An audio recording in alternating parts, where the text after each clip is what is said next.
Hello, bienvenue à toi. Je suis super contente de t'accueillir dans ce nouvel épisode de La Voix des femmes. Alors aujourd'hui, je suis avec Marie-Camille. Marie-Camille, est-ce que tu peux te présenter? Yes, hello. Déjà, merci de m'accueillir. Oui, je vais me présenter rapidement. Je vais me présenter peut-être par mon métier. Tu sais, je ne sais jamais comment se présenter. Aujourd'hui, je suis experte Instagram. Euh, voilà, donc pour une petite présentation générale, j'ai 28 ans, j'habite à Paris et effectivement, j'ai fait une reconversion pour être aujourd'hui experte Instagram. Ok, très bien. Est-ce que Marie-Camille, tu pourrais nous raconter ton histoire?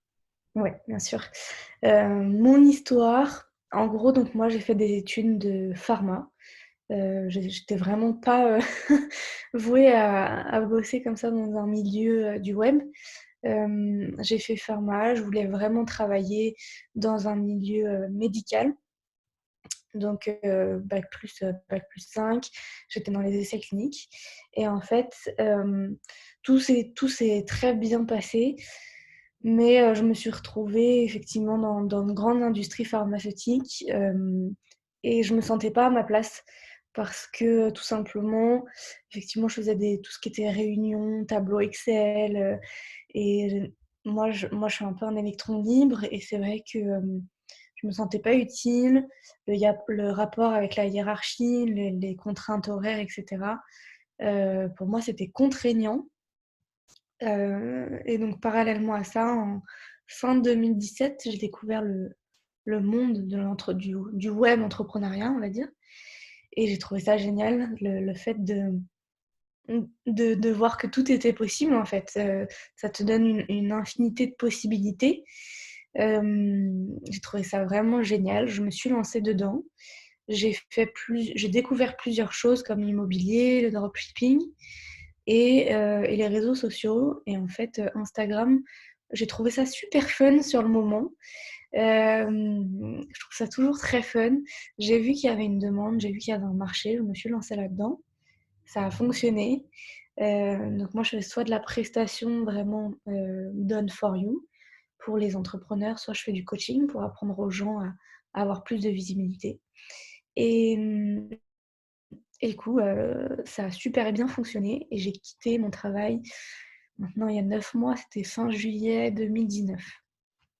Voilà à peu près mon parcours et maintenant je fais ça à 100%. Qu'est-ce qui a été justement le plus difficile pour toi lors de ton parcours justement entrepreneurial? Qu'est-ce qui a été le plus difficile? Euh, Au début, le fait de ne pas pouvoir en parler, parce que les gens te prennent pour une folle. T'as un CDI, tu gagnes bien ta vie, t'as tout ce qu'il faut, et toi, tu dis que tu vas changer de boulot, que tu vas aller faire je sais pas, un truc sur Internet, les gens pensent que c'est pas possible, que les gens sont des vendeurs de rêves, etc. Donc, effectivement, ce qui est compliqué au début, c'est de te retrouver un peu seule. Donc moi, j'ai fait le choix à ce moment-là de n'en parler à personne, pas à ma famille, pas à mon travail, parce que de toute façon, au travail, ils ne pourraient pas comprendre. Et je me suis entourée après, du coup, avec des personnes qui avaient déjà réussi dans le web. Et c'est comme ça que j'ai réussi on va dire, à mettre de côté cette difficulté. Euh, et donc ça, c'était pour la première partie de mon parcours, donc quand avant de quitter mon job. Et une fois que j'ai quitté mon job, ce qui était compliqué, c'était que j'avais atteint mon objectif de remplacer mon job par un truc que j'aime, sans contrainte horaire, sans contrainte de patron. Et, et une fois que ce big objectif est atteint, ça a été difficile d'en remettre un autre aussi motivant, aussi gros ou pas gros, mais en tout cas aussi motivant, ça c'est sûr.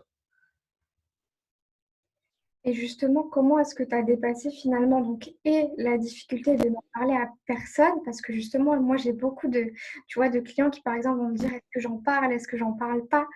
Et donc ça premièrement.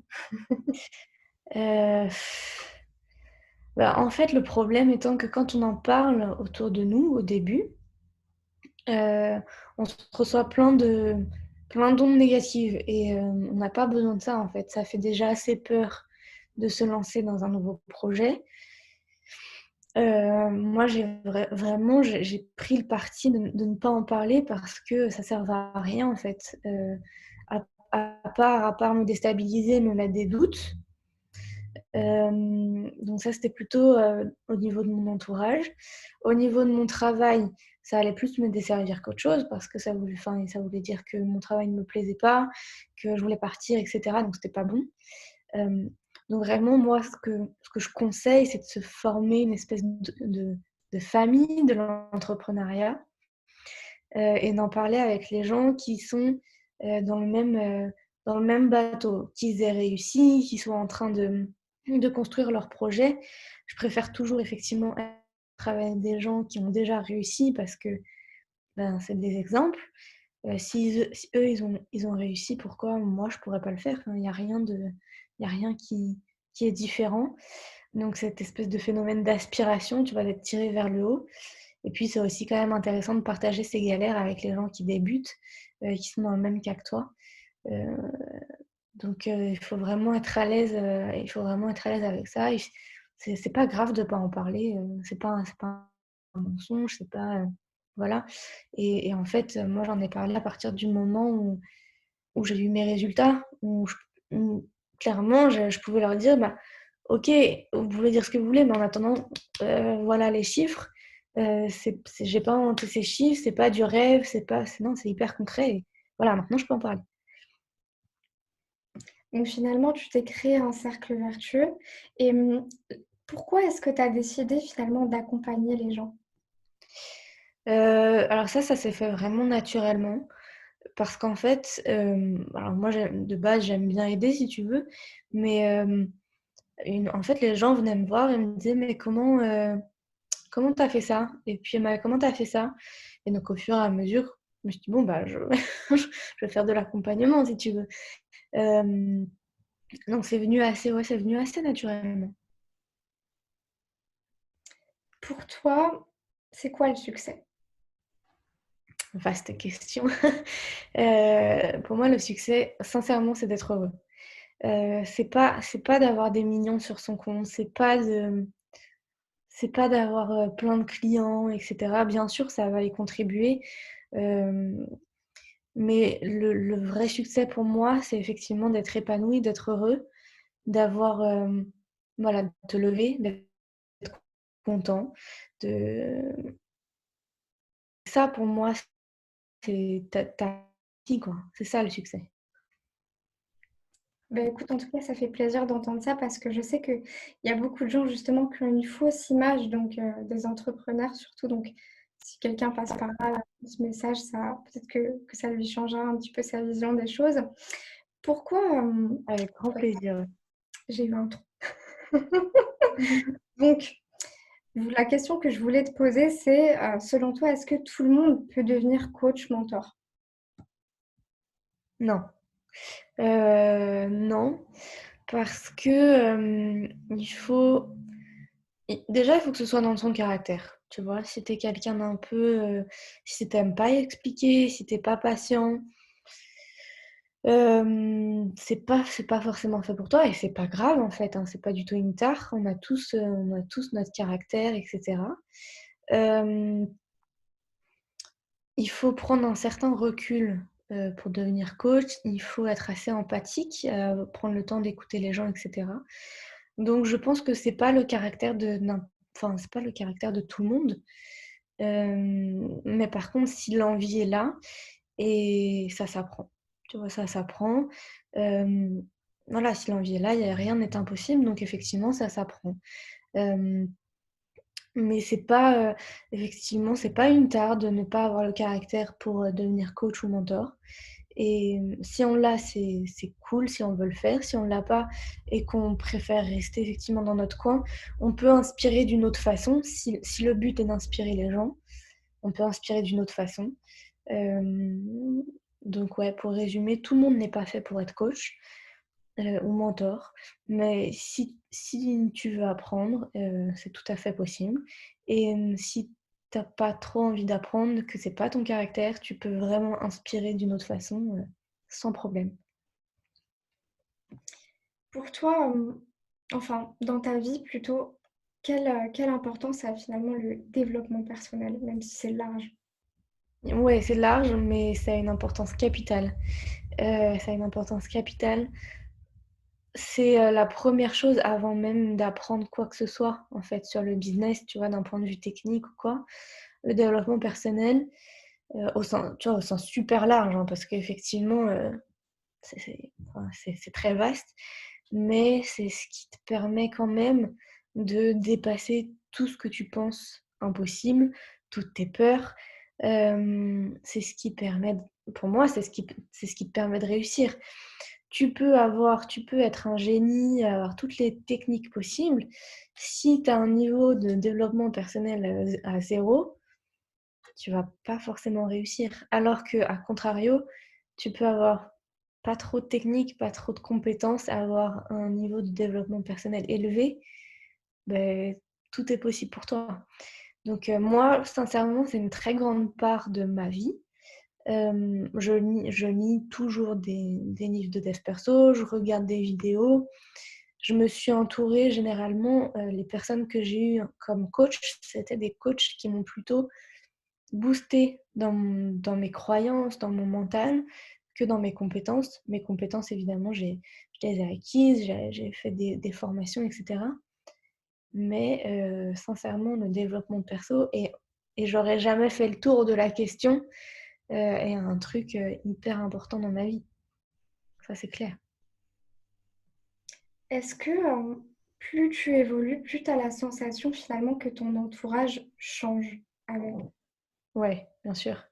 Ouais, bien sûr.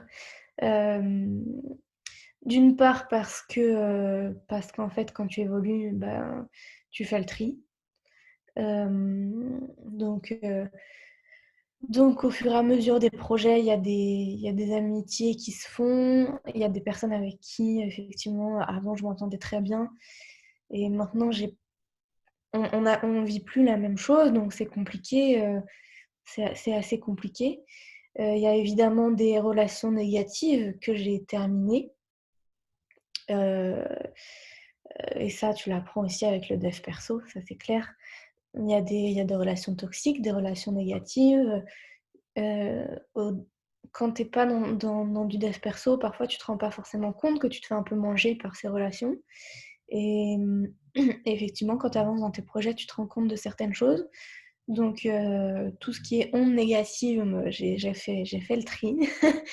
Hem, Ça, c'est une première chose, donc moi, j'ai fait le tri et j'ai réussi à partager, donc autant pour le coup au début, je ne le partageais pas du tout avec mon entourage, notamment avec ma famille et maintenant que j'ai réussi, j'arrive à partager ça avec ma famille et je vois complètement le changement, de façon de penser, ouais, de ma famille et notamment en fait, de ma famille proche, tu vois? De mes parents, par exemple et ça, je trouve ça trop génial, tu vois?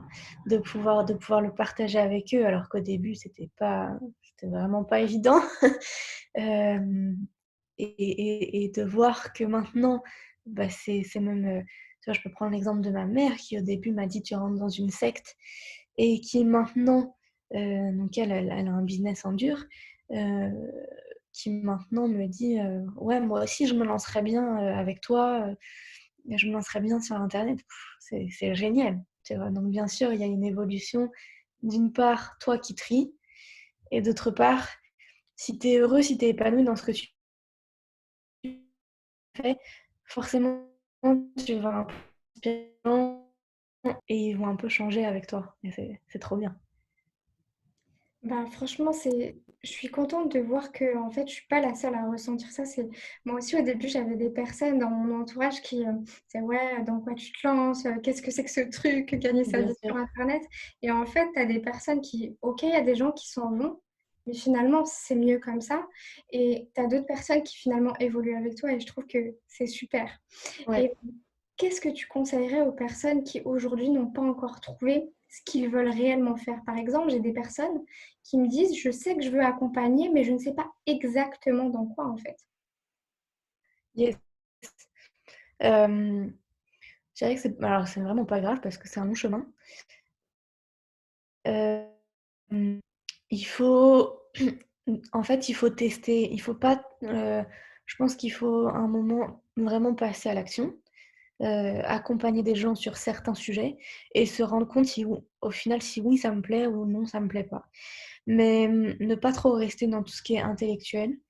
Tu vois, se poser la question, qu'est-ce que je veux faire, qui je veux accompagner, etc. Parce que là, on remue un peu trop.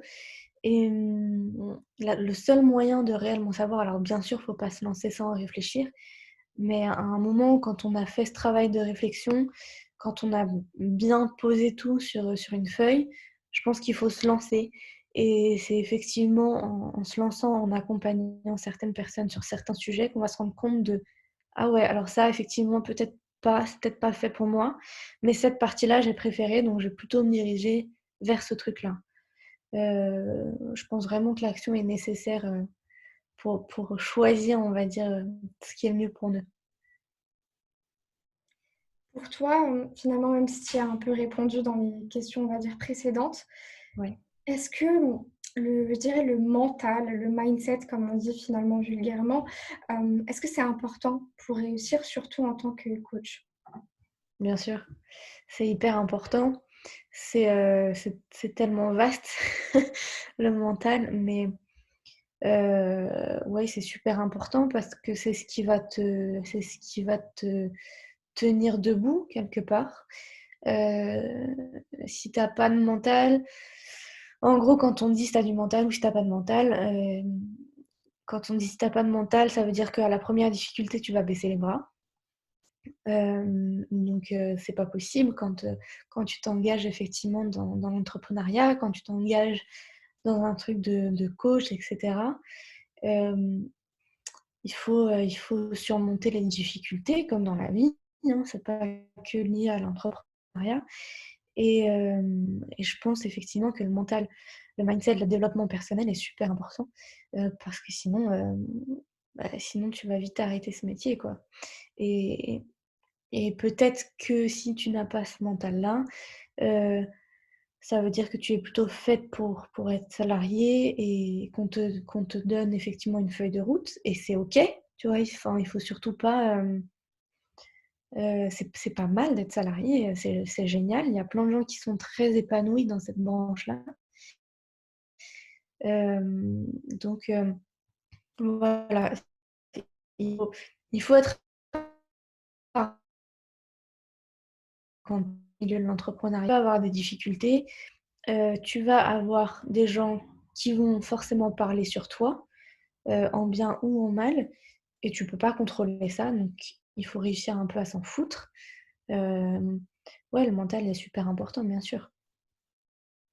Bah, je te remercie pour ta réponse. Est-ce Ok. qu'aujourd'hui, tu as un message à faire passer? Bougez-vous les fesses.